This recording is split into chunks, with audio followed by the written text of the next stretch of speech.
Yeah, I mean, I thought, obviously the result is positive for us. Coming here isn't easy. I thought Chicago had a really good game plan coming into the match. We obviously had a really slow start. Looked like a team that had been off for 14 days.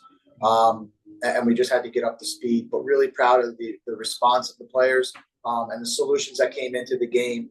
Andy at halftime, Johnny Perez, Patrick Yazbek, and then even Matt Corcoran coming in at the end to do a job. That's what a team win is. Winning on the road in the MLS is difficult, and we're glad to take the 3 points home. We'll start with Ben Wright. Ben, you can do one question. If time, we'll come back again. Yeah, BJ, I wanted to just get your thoughts on kind of the way that you guys closed out the game. I think a lot of times we would see a team on the road when you're up 2-0 kind of just sit deep and kind of just hope to see it out. But you guys were pretty proactive and really at times kind of suffocated Chicago. Just what can you say about that approach and what it says about the way that your team wants to play? Yeah, I mean, you got to give credit to the players being brave, right? And wanting to go out and whether it's chase the third goal or really be putting pressure on the opponent. So I give those guys a ton of credit for being brave and being aggressive. It's definitely something, I think in our last 14 days, when you look back at the month of May, some things we needed to adjust. And that's the areas that we talk about working on. We train it, but the guys go out and execute it. And I thought they were really good with putting some pressure and then just being, again, brave on the ball. I thought we were able to kill the game off with long sequences with the ball. We'll move next to Jacob James, followed by Valaire and then Claudio.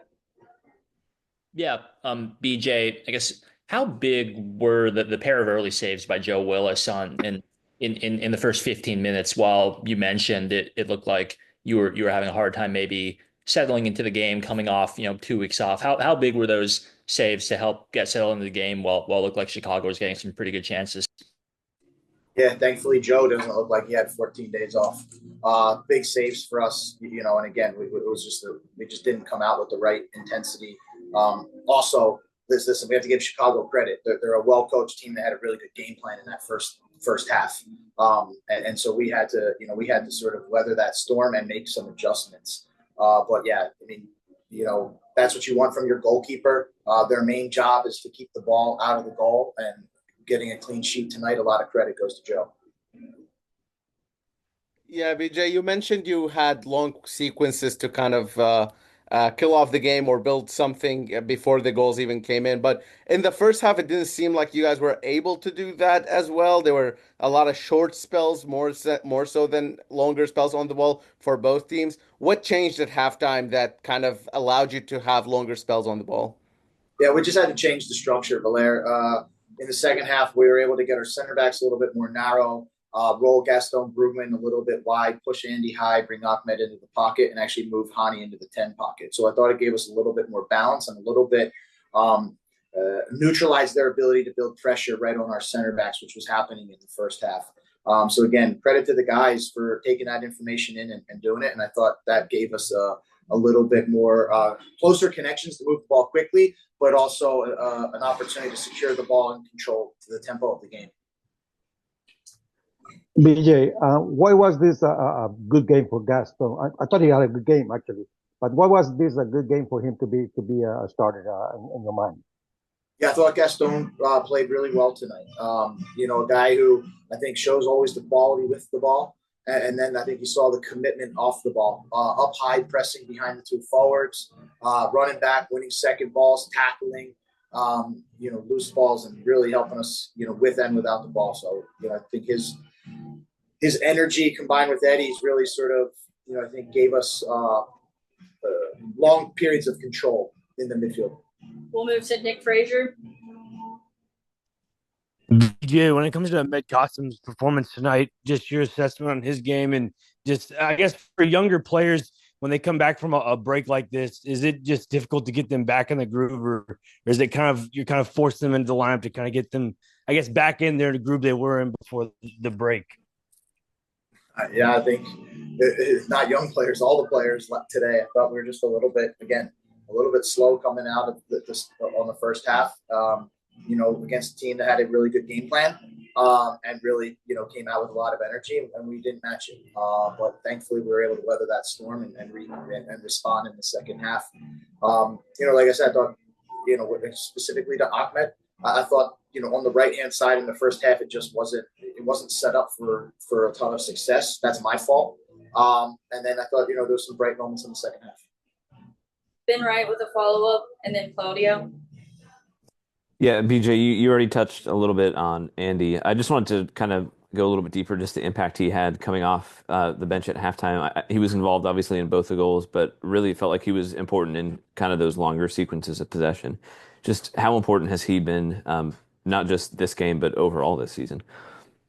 Yeah, I mean, I think Andy, his ability in the final third is what probably gets him a lot of that recognition with assists. But it's really, I think, his ability to kind of slow the ball when it gets switched to him. And then he's able to sort of create overloads and bring teammates in and create those combinations in the wide areas. And then if you switch it again, like now you start to get the opponent like going side to side. And again, he's a tricky player to play against. So guys don't want to get close to him, and more space for him is more space for others. And then that's how you end up seeing those final actions. BJ, when you look at a game like tonight for Kuipers, a guy that's so difficult to mark, he's a goal scorer big time, and then you see the job that both Mayer and Jason did tonight. What does it tell about the defensive effort for those two guys? Yeah, I mean, Hugo Kuipers is a very good player. Again, a guy who scores a lot of goals, but you can see the way he does hold-up play, timing to come down and lay balls off. So a massive challenge, and I thought, the center backs handled him pretty well. And I think it's not just the center backs in terms of their ability to win duels, but also their ability to communicate to the players in front of them and try to block those passing lanes. So again, I think, a good second half response by the whole team.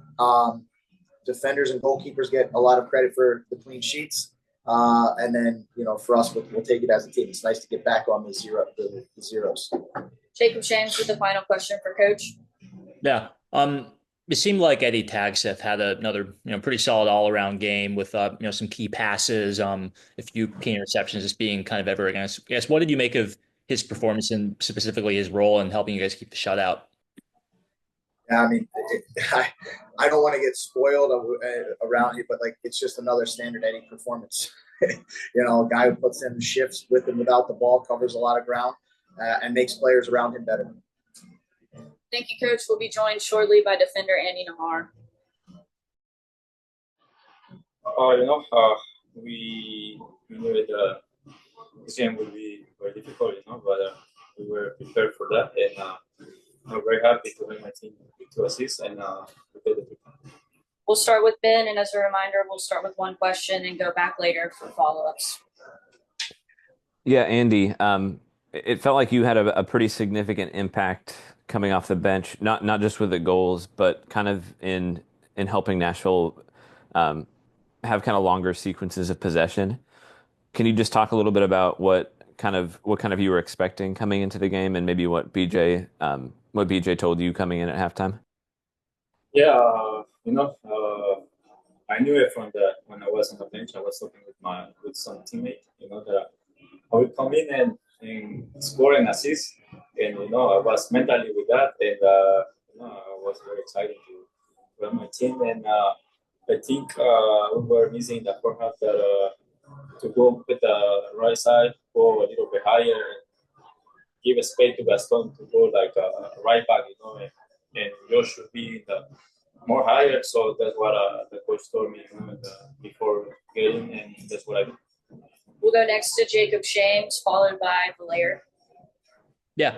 Andy, with the team coming off a 2-week break for this game, in the first half especially, did you see, did you feel any rust maybe coming off that long break, or was that not really an issue? And if there was maybe kind of rusty with the shake off, I guess, how were you able to eventually do that and get the win? Yeah, in the first half, when you had 2 weeks off without playing, a game, it's more difficult. It feels like the first game of the season, and I give credit to my teammate, that they did their max, keeping 0 in the back, and in the second half we were much better, like keeping more the ball and holding every time we get to their box, and just finish the play. Hey Andy, if you reflect on your time in Nashville overall, not just tonight, I mean, is this how you expected it to go? Because it's going pretty well, I would say. So, what did you expect? Did you expect this sort of results to come out from being joining Nashville SC? Yeah, because I knew Nashville, since I was at DC, when we play against them, it was very difficult team to play against, and I was very excited when BJ and Mike called me, got a call, and I was so excited to that they were very interested in me, and I knew that if I come back to MLS, I would be like, a success because now my bad time with injuries is gone now. So I'm very focused and I very appreciate with Nashville giving me the chance to come back to MLS and now I'm giving my 100% to the club and trying to help them every game. We'll go next to Nick Frazier, followed by Claudio Villalobos, and Ben Wright with a follow-up. Andy, tonight, I just with your performance coming off the bench, when Ahmed Qasim came off the bench, or excuse me, got subbed off, and Johnny Perez came in. Just your combination play with Johnny Perez's high octane offense, along with your high octane offense into the attack. Just explain that as to your overlapping runs and just finding space in the attacking third. Yeah, every time, even in training, we practice that.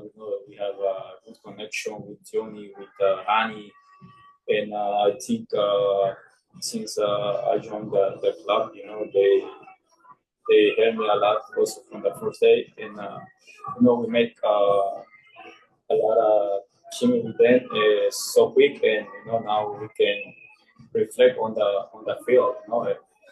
I think playing with them is good, and we hope we can continue this way and be successful with the team. Bueno, Andy, entonces hablamos de tu momento y a qué, One moment, Claudio. ¿a qué se debe que Andy Najar se sienta tan cómodo con Nashville jugando a la par de, por ejemplo, Jonathan cuando entra a Kasem? Como que no hay diferencia en cuál compañero tuyo entra al partido y te sientes igual de cómodo y positivo haciendo lo mismo, no importa cuál compañero está ahí. Sí, la verdad que desde el primer día que llegué, creo que la confianza que el equipo, que los compañeros me brindaron, el cuerpo técnico, ¿no? Creo que eso atribuye a mi buen nivel con el equipo. Creo que no tengo ningún jugador preferido para jugar. Siempre me siento cómodo con el que esté al frente mío, la verdad. Siempre trato de ayudar al equipo, siempre trato de ayudar a los compañeros también para que sean mejor y la verdad que todo lo que atribuye a mi buen rendimiento en esta temporada con el equipo ha sido a todo lo que por parte del club, por parte del cuerpo técnico, los compañeros y mi familia. La verdad que todos me han ayudado desde el primer día y la verdad que espero poder seguir así hasta el final de la temporada.